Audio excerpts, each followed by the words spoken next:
There goes a fly ball towards left field. Going back fast is Kennedy. Kennedy gets there, and he takes it. And the Cleveland Indians are the world champions of 1948. And this is Cleveland's Team, a baseball history podcast. A regular look back at professional baseball in Cleveland from 1901 and beyond. Now, here's your host, Guardians team historian, Jeremy Fedor. Hey Guardians fans, we are back with another podcast.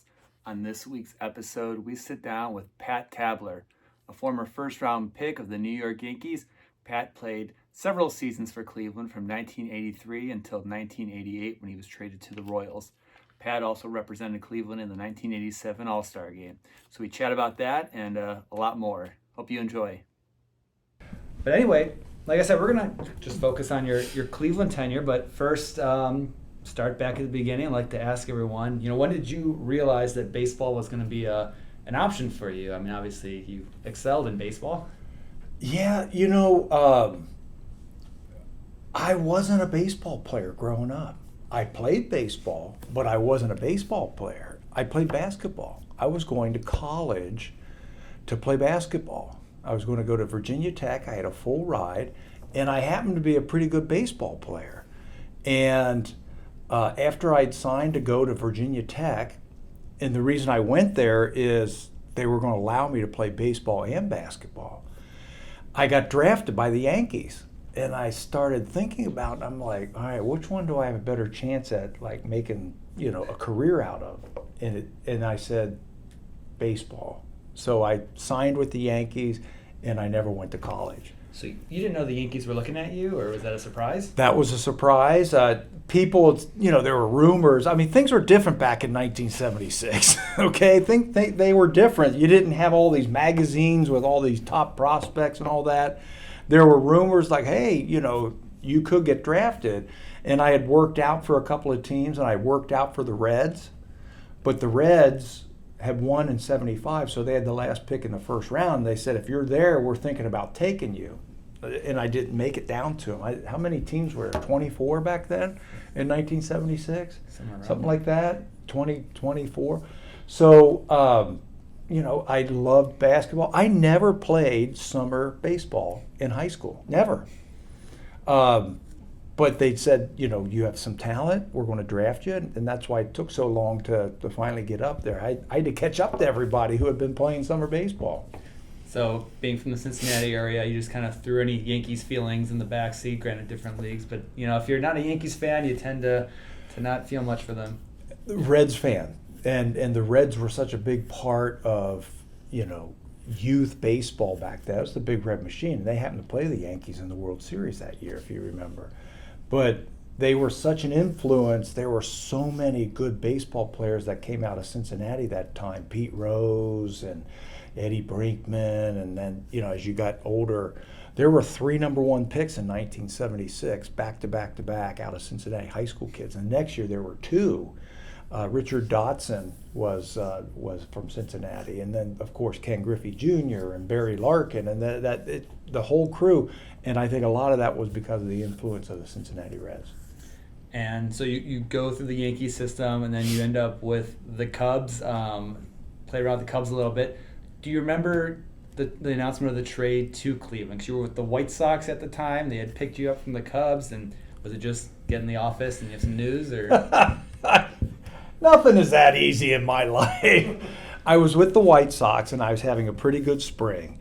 And it was April 1st, and we went to Fort Myers to play the Royals in one of the last spring training games. And Tony La Russa pulls me off to the side. He said, you were in the lineup. I'm taking you out of the lineup. There might be a trade. And so I sat there during the whole game, and I never played. And I said, I thought it was an April Fool's joke. I really did. And then at the end of the day, he was going to say, hey, you made the team. I hit like 380 or something like that. And he called me in his office and said, we traded you to Cleveland during the game. I'm like, what?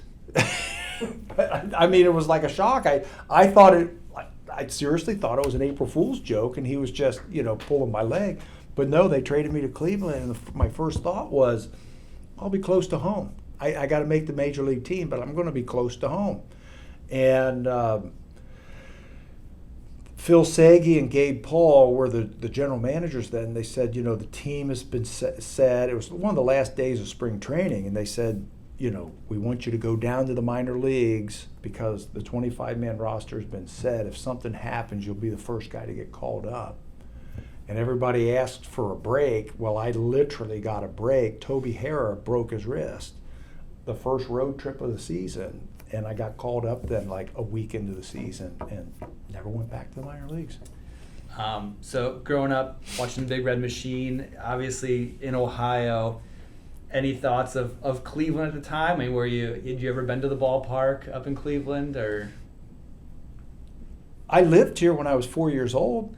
I never knew that. My mom told me that after I played for Cleveland. She said, we lived there in 1962. And I was like, no, I didn't know that. So did I have any feelings? No, I was close to home. I felt like I was home. I was in my home state. I was 3.5 hours away. Friends and family could come up all the time. And it was the best 5.5 years of my baseball career. Playing here, I felt like I was home. And do you remember anything about that, initial, time in Cleveland once you get here? You kind of had a stable manager for the most part during your time here. It only switched 3 times. In 5 years, that's all. In baseball, unless you're like a Mike Trout or in my era, Roger Clemens, super duper stars, you need to catch a break, but you need somebody in your corner. And I had never had anybody in my corner who believed in me and said, just go out there and play until I came here. Gabe Paul, like I said, was the GM of the Yankees when they drafted me in '76. Mike Ferraro, who was the manager of the Indians at that time, was my manager in the minor league system with the Yankees. Ed Napoleon was his bench coach, first base coach. He was my manager for 3 or 4 years in the Yankee organization. And they traded for me, and Mike said, you're going to play. Don't worry about going 0 for 4. Just go out there and play. And I swear it felt like a piano was lifted off my shoulders. I'm like, I don't have to go out there and every pitch is, going to be do or die. I'm going to stay in the big leagues or I'm going to get sent out if I don't get a hit. I just went out there and played. And it was so refreshing and so much easier to play the game of baseball when you're going to play. We're going to, and I did well. It worked out. Did you know anyone that was with Cleveland at the time, or you kind of just knew and kind of tossed in there? Let me think, because that's a long time ago. I do not believe I knew, except Ed Napoleon and Mike Ferraro. They were on the coaching staff. Player-wise, I had never played with or played against some of the guys because they were in the big leagues and I was in the minor leagues. A couple years later, when Brett Butler and Brooke Jacoby and Joe Carter and Mel Hall all got traded here, I played with those guys or against those guys in the minor leagues. But at that time, I didn't know anybody. And being back in Cleveland, it brings back a lot of great memories of those first couple years. And who'd you kind of, gel with when you got here? Who'd you kind of get drawn to? I was really good friends with Brooke Jacoby after he came here, and Scotty Bales, and we're still friends to this day. Joe Carter, he and I played together in Chicago with the Cubs, with Toronto, and here. So we're still friends to this day. So it wasn't a thing. We were at that time. It was when I first got here, it was a veteran team. And me and Julio were some of the youngest guys on the team, but then they started trading the veteran guys and bringing in young guys, and then we kind of grew up together in the organization. In your wildest dreams, would you ever have seen Julio playing for as long as he did? That's kind of a fan favorite, I think, of Julio, no. And that man just couldn't stop playing. He might still be playing. I don't know if he was ahead of his time, but back in the mid-'80s, he would go to the health club and work out 3 days a week and lift weights and eat health foods and stuff like that. And I'm like, what is he doing? I mean, he's not your regular, chicken and beer kind of guy. He like really took care of his body, and it helped him to play as long as he played. And I didn't see him playing that long, but what a talented baseball player he was. Now, your time in Cleveland also coincides with towards the end of the stadium's, usefulness, and it's a nice way to put it. It holds so much sentimental value to fans. They love seeing the old pictures. As a player, did you, coming from, you came from Chicago with Wrigley, so obviously that had its own unique quirks to it. But coming to this ballpark, do you remember things just being out of date or broken, or did you just say, I'm in the majors, man, screw it? That didn't matter at all. The stadium, I was in the big leagues, and all the young guys together, we were in the big leagues, and it felt like a little fraternity of, baseball brothers. And no, that didn't bother me at all. I had a guy come up to me the other day and was telling me about the behind the fence parties that he used to go to when he was a kid. And I said, I can still remember those Sunday mornings, those hamburgers cooking while we were taking batting practice. He goes, well, I was one of those kids back there, and you came back and you autographed my thing, and it's so great to have you back in Cleveland and stuff like that. But I remember that. I remember like it was yesterday, because I can remember the sights and sounds and smells of those Sunday mornings, those hamburgers cooking, and going back behind the fence and saying, can you give me a hamburger? I'm really hungry. And I'd eat a hamburger and sign autographs and take pictures with people. And do you remember those games? Because I think talking to Scotty, he mentioned that he pitched an opener here and 50, 60,000 fans. Then the next day, maybe 4,000 fans. Do you remember that ebb and flow of? Sure. And I always said, and I said it then, and I'll say it then. Now, I said if the Cleveland Ball Club ever got a winning, consistent team, they will set records for attendance. And unfortunately, I wasn't part of it. I had already left, but I watched from afar 455 straight sellouts, 455, because they were a consistent winner year after year, and they love Cleveland baseball in this part of town. They love it, and it didn't surprise me that they would set attendance records, because in the old stadium, like you said, they'd come on July 4th or opening day, and then there'd be 10,000 the next day, and you couldn't even see them. But man, if you had a good team, I remember when we won like 10 in a row, and we couldn't start games on time because people were rushing the box offices to get into the stadium, And I think that's where that Brett Butler article comes in, where he mentioned, it was a 10-game win streak, and then you guys lost like 19-2 or something like that to someone, and he was, upset with the fans. So it seemed to be, any sports fan, I guess, can be fickle with that. Do you recall, too, a lot of people mentioned that being on the lake, that wind would whip in and made it kind of a hard place to play in April. And do you remember any of those days where... Snow, played in rain, played in bugs, played in fog, played in hot, cold, rainy, the whole thing. That's just the way it is. And it's still cold in April playing here. It doesn't matter that you're on the... It's still cold. That's just the way it is. And you've been in the league a little bit before you came to Cleveland, but were there guys, whether when you were with the Cubs or here, that you'd step in the batter's box and there's Nolan Ryan or there's pitchers like that you had to kind of say, pinch me, because the average person will never get a chance in a major league batter's box. But growing up watching the game and being a fan, was it ever surreal as a player to be out there? Absolutely.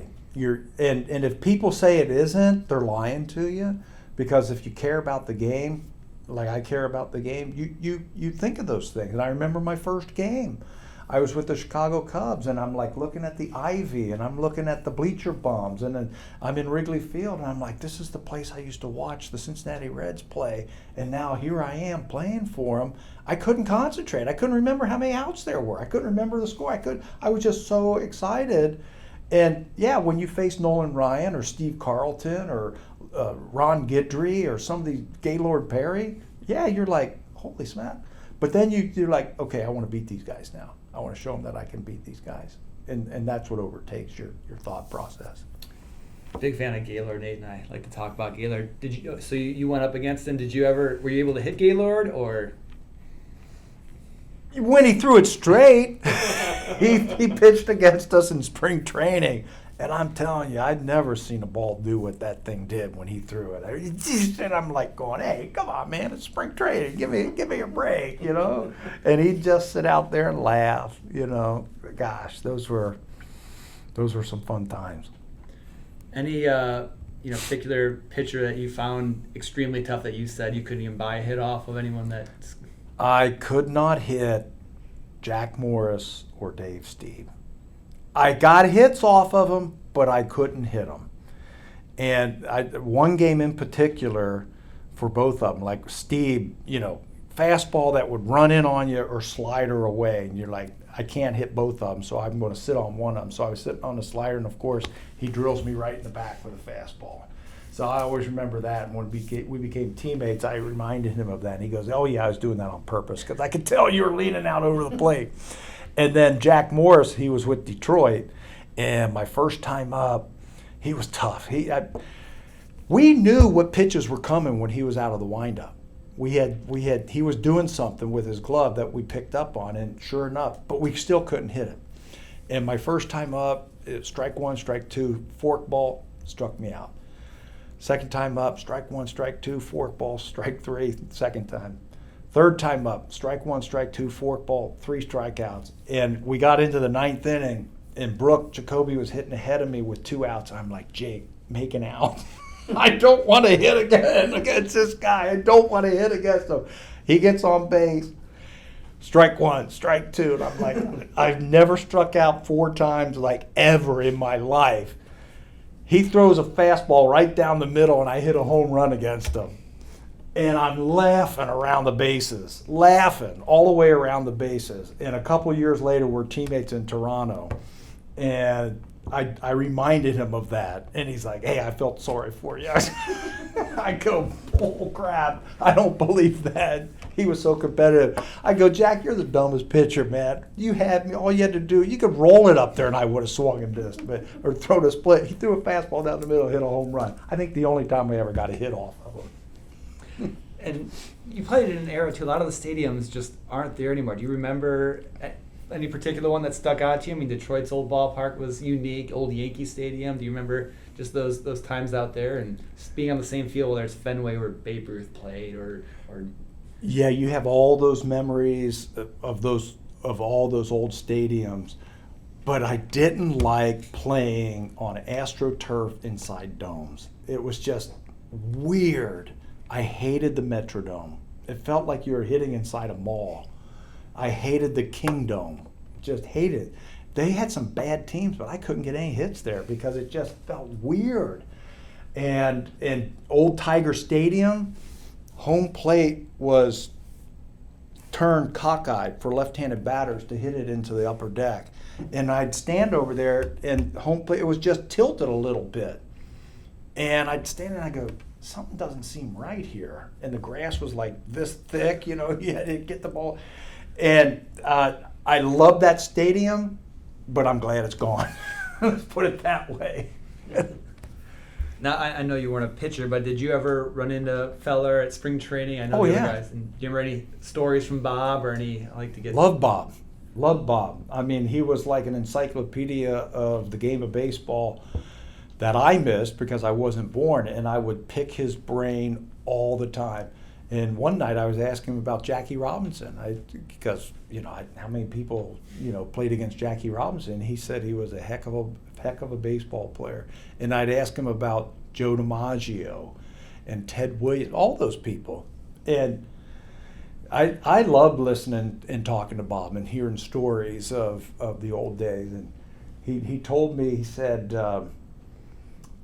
he threw a no-hitter and the batting averages didn't go down. And I'm like, huh? How do you throw a no-hitter and the batting averages don't go down? He says, figure it out. So I did. I figured it out. And you're shaking your head like and I'm like... It's a good bar bet if you ever read a bar. It's a great bar bet. It's a great trivia question, too. Great trivia questions. I've stumped many of people, and Bob told me that 40 years ago. What were the clubhouses like? Again, the team, wasn't contending, and was that something that you guys knew going into the seasons that these teams are just, not quite to a level of the Cleveland teams that we played for? Yeah. To a man, nobody thought like that. Okay. Everybody's like, we're going to win. We're building something good here. It's going to happen. You never thought about, we stink. We're never going to win. No, you went there to win. And when we got a lot of young players, it was like, hey, there's a nice core of players here. If they can stay together and we can get some pitching, we can do something. I think one year we won 86 games, 85 or 86 84 games and 86. in the American League East. And it's like, holy smokes. Yeah. We're not that far away, but we were. Now, you've been around baseball for a long time. How was, traveling in the 80s as a ball player? Obviously, I have to imagine it's kind of veered into a different direction nowadays, or was it similar? There's just more people on the plane. Okay. There's just more. It's not like the Major League movie where they're like on buses and they're like taping the airplane, propeller and all. None of that kind of stuff. It was first class. It was the big leagues. The food everywhere. Whatever you wanted, you could have it. It was the exact same. The only difference is there's, you'd have the 25 guys and a few coaches and the media. Now there's like 70 guys on the plane now, And we just recently lost John Adams. Do you remember hearing him when you were playing? That was such a staple. Of course. And I remember after I met him and who he was, I was here in Cleveland for I think we were doing a fantasy camp reunion. And I was on my way to Toronto, and he was there, and he was hitting his drum and all that kind of stuff. And I said, down on the field, and I said, he said, do you want to take batting practice? And I said, yeah, sure. And I said, well, where's the bat? He goes, no, use my drum. I'm like, use your drum? So he would throw the ball, and I would take his drum and hit the ball at home plate. I don't know if you were there, Nate. Yeah, it was there. So then I went out on the mound and I threw him batting practice, and he took BP with his drum and hit his drum. He goes, you're not going to hurt my drum. And that's my story with John Adams. And I was so sad to hear he passed away. But that's my story with that guy. It was, BP with his drum. Kidding me? Yeah. True story. Any good stories about Bobby D? That we can tell? Yeah. Love Bobby D. Bobby D is the same guy today in 2023 as I met in 1983, 40 years ago. He's the exact same guy, and I think that's all you need to know about him. He's a wonderful guy, and Cleveland should be so proud to have somebody like that representing him. Has his golf game improved, though? I haven't played with him for years. Is he still swinging left-handed? Oh, yeah. He's swinging left-handed. He's still slicing? Oh, yeah. No, I'm not sure. I haven't played with him for years, but he's a good dude. Now, I think one of the highlights of your Cleveland tenure is the 87 All-Star Game selection. Now, you didn't get into the 13th inning. Were you under the impression that you weren't going to get in unless there was an emergency? John McNamara was the manager who said, I'll try and get everybody in. And it was in Oakland, and it was Mark McGwire's rookie year. And we both played first base. And he said, okay, I want you to go in for McGwire. And I said, there is no way I am going in for McGwire. There is no way. It's in Oakland. I said, they wouldn't let me out of the stadium. I said, no, I'll sit on the bench, and if you can use me, use me. And it went into extra innings. You couldn't see. The game started at like 4 o'clock or 4:30 or something like that, and you couldn't see for 10 innings. You couldn't see the ball hitting. So by the time I got in there, it had gotten dark, and I remember I was on deck, and I'm like, I'm going to win this game for us. Kevin Seitzer had walked. We were facing Sid Fernandez. I'm like, I'm going to win this game. I'm going to win the MVP award. And I'm like, I'm going to do it, yeah. And I went up there and I struck out. So I didn't do any of that, but hey, I was there and I got an at-bat. Now, All-Star Game announcements are so much bigger now than they were. Was it just something where your manager called you in the clubhouse and said, I think so. I remember we were in Texas and we had a lot of deserving guys, and everybody had to have a representative, and I was lucky enough to be picked, and I was like, man, I don't deserve to do this. I mean, I was so intimidated when I went into that locker room for the first time and seeing the greats of the game, Kirby Puckett and Dave Winfield and Cal Ripken, and the list goes on and on and on. I'm like, what am I doing with those guys, But everybody had to be represented. I'm like, I'm going to, represent the Cleveland Indians to the best of my ability, and hopefully I can do something. But it was intimidating, but it was a heck of an experience, and I am so fortunate to be able to say that I was on that team. And I'm sure you get asked about your ability to hit with the bases loaded, but also being, do you remember, you had 5 walk-off hits with Cleveland. Do you remember any of them? I remember one against Quiz with the bases loaded. It's one of those nights that we had like a walk-up crowd, and it was like jamming. It was part of that 10-game win streak, I think. I know I have one there.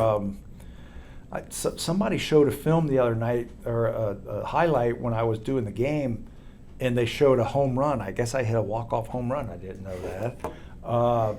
I did not know I had 5. So I was just with Cleveland too. Yeah, you had one Really? with Rick Waits in '84, and Quisenberry in '86, and then next week against Greg Harris against Texas.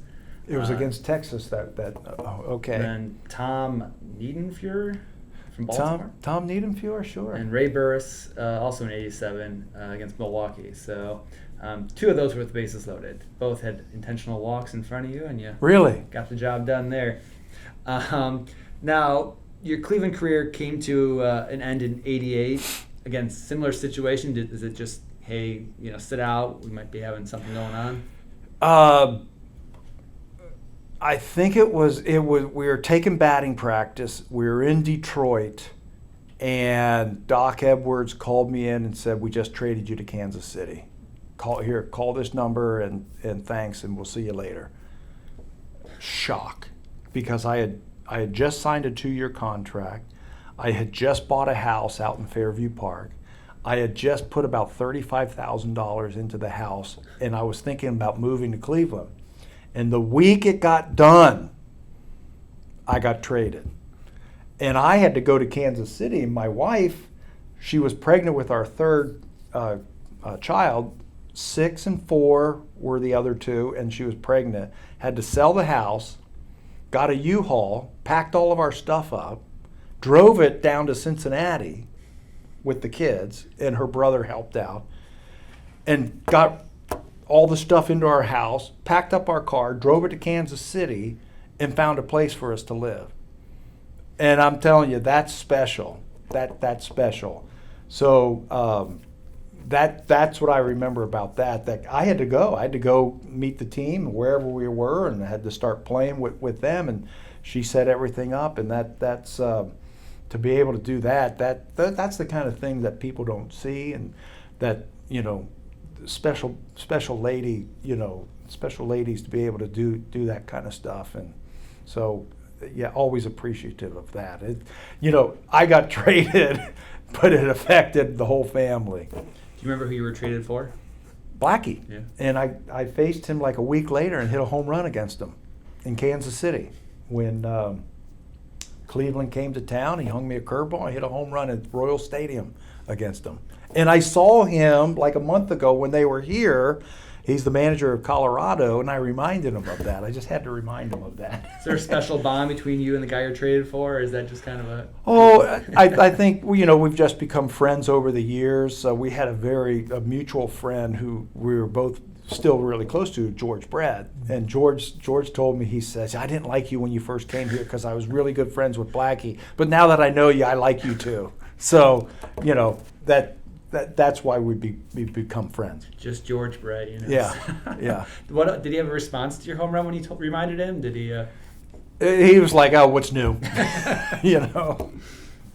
Now, what was the number 10? Was that just what you got, or did you? Yeah, that's what they. Some guys have meaning to the number, and you just whatever they throw at you. And back then, yeah. You're in the big leagues. You can give me 110.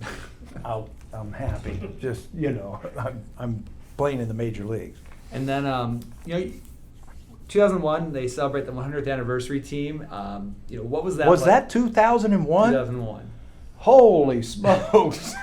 But to think about this team Wow. being, 100 years old and getting selected, considering everyone that's come through Cleveland. I mean, do you remember getting the call or the feelings being on the field? I mean, with Tomey and with, I forget who else was out there at first, Andre Thornton, I think. And I think I remember Jim was like right after me, and I was like, oh boy, I hope they don't boo me because they can't wait to cheer for Tomey, And Andre was there. That's right. Look, man, I'm a fortunate person, and I'm fortunate to be associated with this organization. Even though I've been gone for so long, I always felt like this was home for me. And people like Bobby D and Nate, they've always made me feel welcome and part of this, even though I was gone for 35 years or whatever it was. I've always been part of this. So to be part of that 100-year thing, I mean, that's really special. That really makes me feel good. And I guess your time in Cleveland, obviously you went on with Toronto and had success out there. I mean, do you feel like your time in Cleveland kind of set you up to succeed later on? I mean, like I said, you went through some highs and lows here and kind of that level you out. Here's what happens. You get to the big leagues and you're happy. You're in the big leagues. Then the next step, you want to stay there. And you want to have success there. Okay? And everything's about, the team and you and trying to help the team win. Then after a while, after you've been there in the big leagues for a while, you want to win. And I got close when I was with Kansas City. I think 3 years in a row we finished behind the Oakland A's, 88, 89, and 90. They were in the World Series all 3 years, and we were second. And I'm like, man, we were that close. And I was with the Mets, and we finished second by like 2 games to the Pirates. And then when I went to Toronto, finally won, and it doesn't get any better than that. When I took that uniform off and I put it in my bag, we had just won the World Series, doesn't get any better than that. I'm like, I'm going to retire. And it took the winner. I'm like, you know what? Doesn't get any better than that. So you want to do well for yourself and all that, but after a while you want to win. You want to be on a team that wins. And I'll tell you what, there's nothing better than winning a World Series. And any final special memories of Cleveland, your time here? I mean, obviously a lot happens over the course of 5 seasons. It's tough to kind of cover everything in a half hour. I don't want to keep you guys too late. Being here, being from Ohio, being a Buckeye, I had more friends away from the ballpark when I was here than I did when in the locker room. So I met so many people that have become friends, and now to come back, like I just saw them, I had lunch with a friend of mine I've known for 40 years, and we had dinner with a family that we'd been friends with for over 40 years.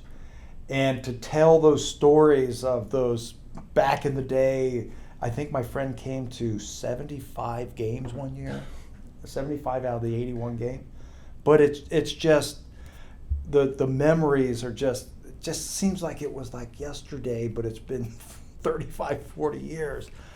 That's what I remember about all this. And we drove around our old neighborhood and saw our houses, where we lived, all the places we lived here. So this place holds a special place in my heart. You went back to the house your wife packed up and Yep.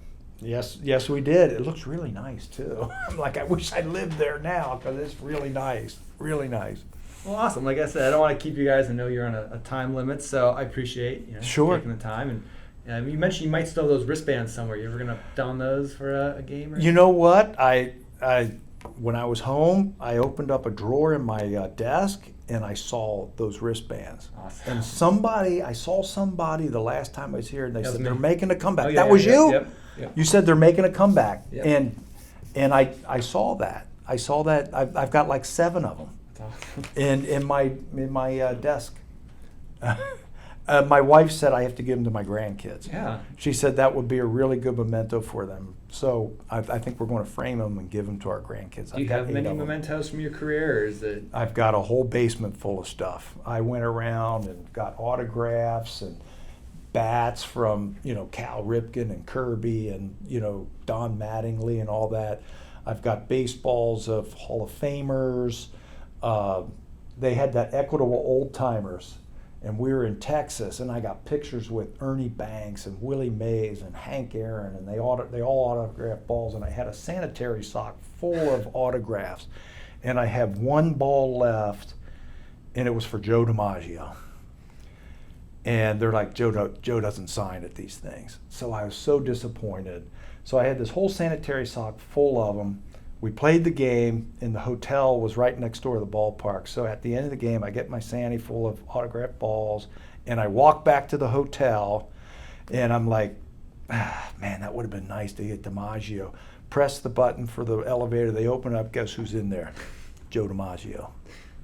And I go in there, and I go, Joe. And I think he remembered me because my first big league camp, like 5 years earlier, he was there. And Mickey Mantle and Whitey Ford and Yogi Berra and all those guys were there at my first big league camp. And I said, could you sign an autographed ball for me? He said, sure. Joe DiMaggio. What an autograph. To Pat, best wishes, Joe DiMaggio. That's in my collection. So I got my Joe DiMaggio. Is that your most prized artifact from your career? Probably Johnny Bench and Pete Rose because of what they mean to me when I was growing up. Yeah, and my Johnny Bench rookie card. Keep that one. Mm-hmm. Hold on to that one. I could keep talking forever, but you guys have to go on that one. So thank you again for a lot of fun stopping by, and it's send me those pictures. Yes, I'll. You've been listening to Cleveland's Team, a baseball history podcast with Guardians team historian Jeremy Fedor.